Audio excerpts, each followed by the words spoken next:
Kilowatt के AHU motor का power wiring हम लोग समझने जा रहे हैं। ओके, तो चलिए दोस्तों देखते हैं इसका पावर वायरिंग कैसे कैसे है। सबसे पहले इसमें दिया है R, Y, B और न्यूट्रल। ये पास से दिखा देता हूँ। R, Y, B और न्यूट्रल, ये 3 टर्मिनल देंगे हम लोग, जो इनकमिंग सप्लाई को दिखाएगा। और यहीं से R, Y और B, इनमें से एक एक वायर लेंगे। और ये जो सिंबल है ये फ्यूज का है, यानी 2 एम्पियर का एक फ्यूज रहेगा, जिससे होकर आगे R1, Y1, B1 ये RYB लैंप को जाएगा और न्यूट्रल इसको डायरेक्ट दे देंगे। यानी कि ये मेरा मेन इनकमर का जो RYB का वायरिंग है ये कंप्लीट हो गया। फिर यहाँ से हम लोग आगे जाएंगे तो ये सिंबल है, ये है सिलेक्टर स्विच का। यानी कि इसमें लिखा हुआ है 3 position on off switch 40A, मतलब 40 एम्पियर का स्विच है जो 3 पोजीशन में ऑन ऑफ होएगा। ठीक है दोस्तों, फिर आगे देखते हैं। आगे इसमें ये एक बड़ा सा मटेरियल है जिसका नाम इस पर लिखा हुआ है BFD 15 HP ABB AC 180, यानी कि ये BFD है और ये ABB कंपनी का है और ये इसका मॉडल नंबर है। और ये कितने HP का है? HP मतलब हॉर्स पावर, यानी कि ये 15 हॉर्स पावर का BFD है। अभी इसका वायरिंग देख लेते हैं, इसमें इसको कैसे वायरिंग किया है। तो स्विच से डायरेक्ट 3 फेज लेंगे, जो ये एक MCB है। MCB यानी इसका नाम दिया है TP MCB 40AMP, मतलब 3 पोल MCB 40 एम्पियर, यानी 40 एम्पियर का एक MCB लगा हुआ है, जो BFD के टर्मिनल यानी कि L1, L2, L3 यानी कि इसके टर्मिनल पर जाके जुड़ा हुआ है। ठीक है दोस्तों, और फिर अभी हम लोग इसका जिक्र नहीं करेंगे क्योंकि ये कंट्रोल वायरिंग में आएगा। अभी हम लोग खाली पावर वायरिंग देखते हैं। तो पावर वायरिंग आगे देखते हैं। अभी इसका ये इनकमिंग था तो L1, L2, L3 लिखा हुआ था। अभी ये आउटगोइंग है तो T1, T2 और T3 यहाँ पे दिया हुआ है। क्योंकि हम लोग इसका वायरिंग देख रहे हैं पावर वायरिंग, तो हम लोग खाली पावर वायरिंग पे फोकस करेंगे। अभी नीचे दिया है C4, C5, यानी कि ये 4 नंबर का कॉन्टेक्टर है जो 25 एम्पियर का है, और ये 5 नंबर का कॉन्टेक्टर है जो ये भी 25 एम्पियर का है। अब इन दोनों को सप्लाई किधर से दिया हुआ है, तो ये जो VFD है, VFD का जो आउटगोइंग है, ये दोनों कॉन्टेक्टर का इनकमिंग हो गया है। यानी दोनों कॉन्टेक्टर को VFD के आउटगोइंग से सप्लाई दिया गया है।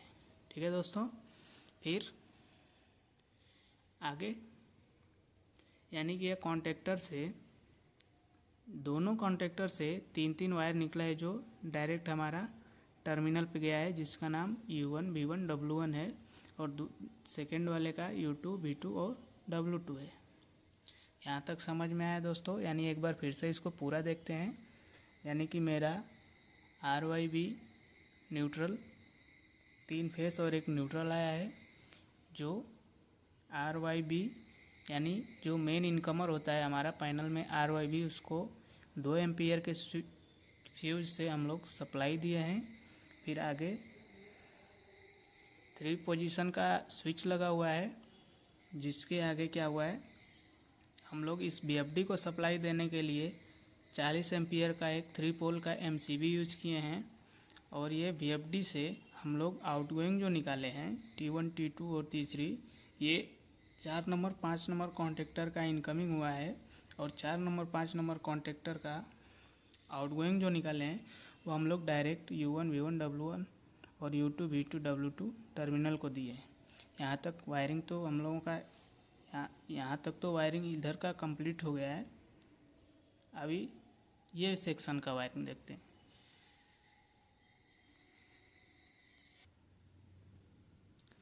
आगे देखते हैं दोस्तों, ये C1 C2 C3 ये 3 कॉन्टेक्टर है, यानी ये 3 कॉन्टेक्टर जब भी रहे और 2 कॉन्टेक्टर एक दूसरे से शॉर्ट हो और तीसरा में तीनों टर्मिनल आपस में शॉर्ट हो, यानी हमको समझ जाना चाहिए कि ये स्टार डेल्टा है। तो पहला ये मेन कॉन्टेक्टर कितने एम्पियर का है, यहाँ पे लिखा हुआ है 25A मतलब 25 एम्पियर, दूसरा भी 25 और तीसरा यानी कि जो स्टार का कॉन्टेक्टर होता है वो छोटा होता है, मतलब इन दोनों से छोटा होता है। तो ये दोनों 25 का है तो ये 18 का दिया हुआ है। ठीक है दोस्तों, अभी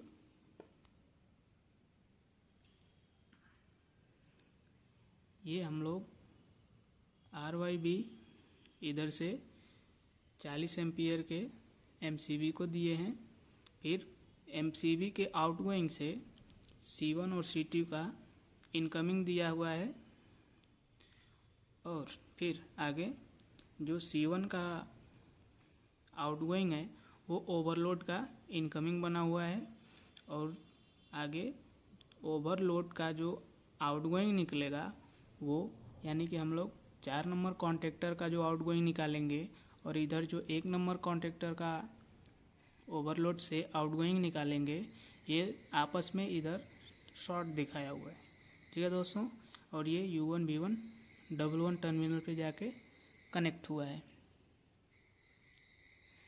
आगे देखते हैं कि ये C2 जो है 25 एम्पियर का कॉन्टेक्टर है, इसका आउटगोइंग और ये यानी कि ये डेल्टा का और ये स्टार का, ये दोनों का शॉर्ट होके आगे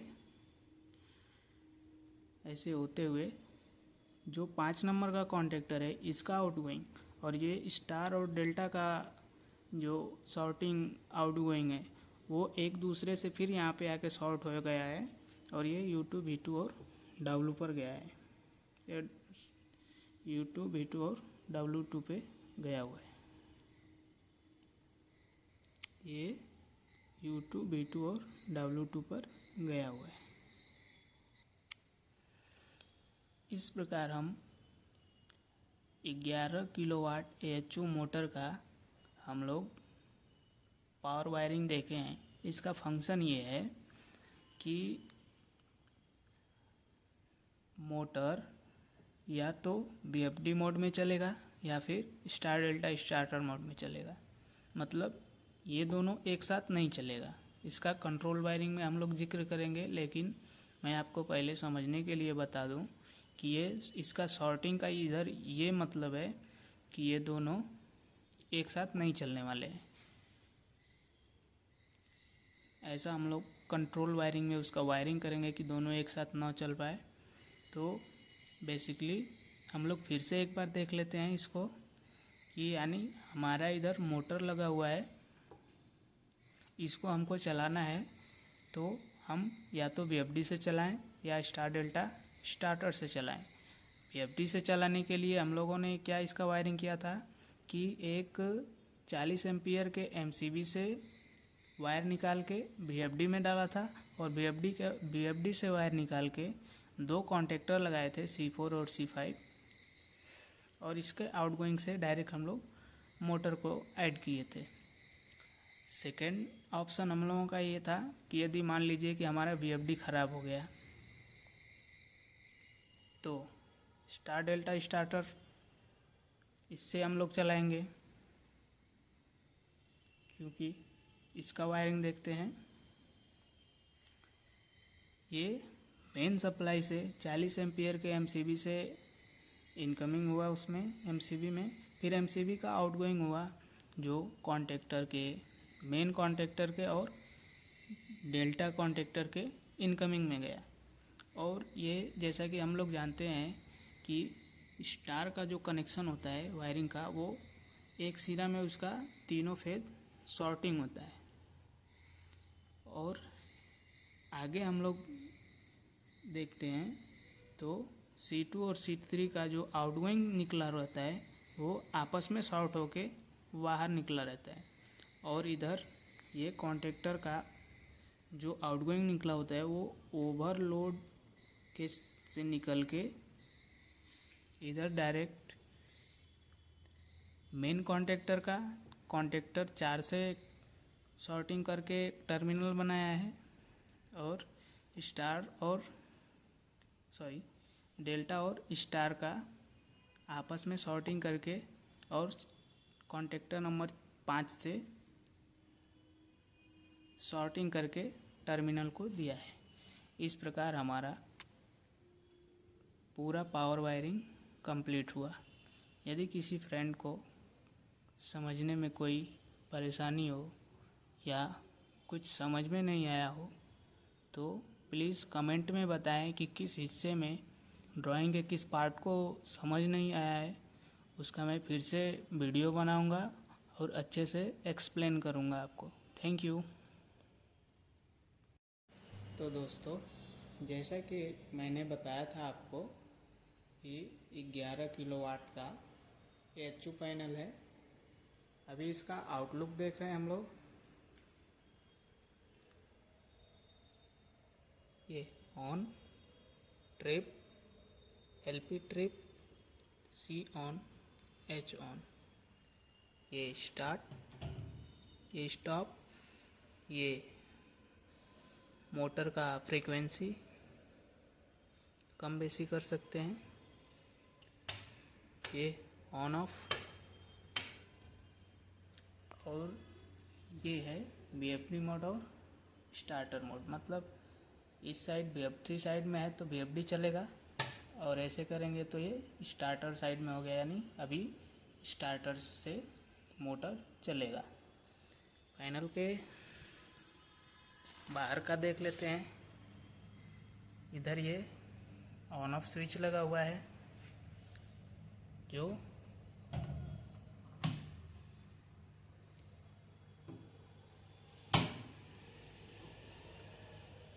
ऑन पोजीशन।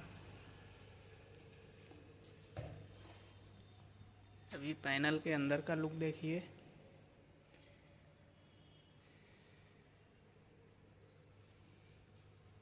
अभी मैंने आपको बताया था पावर वायरिंग में कि हम लोग मेन इनकमर यानी कि यहाँ से लेंगे RYB,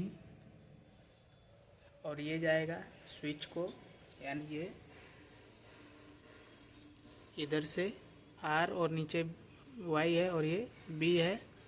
इसका आउटगोइंग निकला है तो R, नीचे Y और ऊपर B। ये मेरा ऐसे ट्रे से होते हुए इधर तक आया है, यानी इस 40 एम्पियर के MCB में, यानी यहाँ से इसको भी दे दिया गया है ताकि दोनों का पावर सेम हो जाए। अभी इस MCB का जो आउटगोइंग निकला हुआ है ये VFD में गया है, और VFD का टर्मिनल हम लोग इस प्रकार चेक करेंगे। ड्राइंग में हम लोगों को दिया था कि VFD में L1, L2 और L3। ये स्टिकर में फिर से लगा देता हूँ। इस पे लिखा हुआ है इनपुट पावर ओनली, मतलब इधर केवल इनपुट ही सप्लाई जोड़ना है, आउटपुट गलती से नहीं जोड़ना है, नहीं तो VFD उड़ सकता है। और ये जैसा कि हम लोग ड्राइंग में देखे थे कि यहाँ पे T1, T2 और T3 लिखा था। आप इसको डायरेक्ट मोटर से कनेक्शन कर सकते हैं। इस पे लिखा है UVW। फिलहाल हम लोग इसको कॉन्टेक्टर को दिए हैं, यानी कि अभी आप ये सेक्शन को देखें तो ये मेरा 1, 2, 3 यानी कि ये स्टार डेल्टा स्टार्टर हुआ, और ये दोनों यानी कि ये 4 और 5 ये है VFD मोड के लिए, यानी कि ये VFD से चलेगा। ओके दोस्तों। अभी इसका मैंने आपको ड्राइंग में बताया था, BFD से आउटगोइंग निकलेगा तो वो 4 नंबर और 5 नंबर के इनकमिंग में जाएगा, और इधर से इसका भी 3 वायर निकलेगा, इसका भी 3 वायर निकलेगा जो टर्मिनल पे आएगा, जिसको हम अभी बाद में बताता हूँ। अभी फ़िलहाल स्टार डेल्टा स्टार्टर का पावर वायरिंग केवल समझेंगे हम लोग। तो ये जो MCB है ये स्टार डेल्टा स्टार्टर के लिए लगा हुआ है। इसका जो आउटगोइंग निकलेगा इधर से ये स्टार कॉन्टेक्टर में जाएगा, और यहाँ से ये इसको डेल्टा को लूप मारेगा, यानी कि ये दोनों सप्लाई आपस में लूप है। और तीसरा नंबर का जो कॉन्टेक्टर है ये है स्टार, यानी इसका एक सिरा क्या है, आपस में लूप है। यानी इसका तीनों ऊपर का तीनों टर्मिनल जब भी आपस में लूप हो तो हम समझ जाते हैं कि ये स्टार कॉन्टेक्टर है। अभी आगे देखते हैं दोस्तों, यहाँ तक तो क्लियर हो गया होगा मेरे ख्याल से। अभी वो BFD से आएगा तो ये 4 नंबर और 5 नंबर में जाएगा, और यहाँ से डायरेक्ट ये इधर ये टर्मिनल पे आएगा। फिर अपना ये MCB से आएगा, फिर इसमें और इसमें लूप होएगा, ये ऊपर का ही लूप रहेगा। ये मेन कॉन्टेक्टर से जो 3 वायर निकलेगा पावर का वो इधर टर्मिनल पर आएगा। इन दोनों का शॉर्टिंग होके 3 वायर भी ये टर्मिनल पे आएगा, जैसा कि हम लोग ड्राइंग में अभी देख चुके हैं। अभी ड्राइंग में फिर से क्या दिखाया था कि जो इसका 3 वायर है और जो मेन का 3 वायर है वो आपस में शॉर्टिंग होके U1, B1 और W1 पे गया था। ओके, और ये 5 नंबर कॉन्टेक्टर का 3 वायर RYB और ये दोनों का शॉर्टिंग का 3 वायर वो आपस में इधर शॉर्टिंग होके U2, B2 और W2 हुआ है। इस प्रकार हम लोग HU पैनल का पावर वायरिंग ड्राइंग के साथ पूरा एक्सप्लेन करके समझ चुके हैं। यदि कोई डाउट है या कहीं समझ में नहीं आया है तो आप कमेंट कर सकते हैं और पूछ सकते हैं।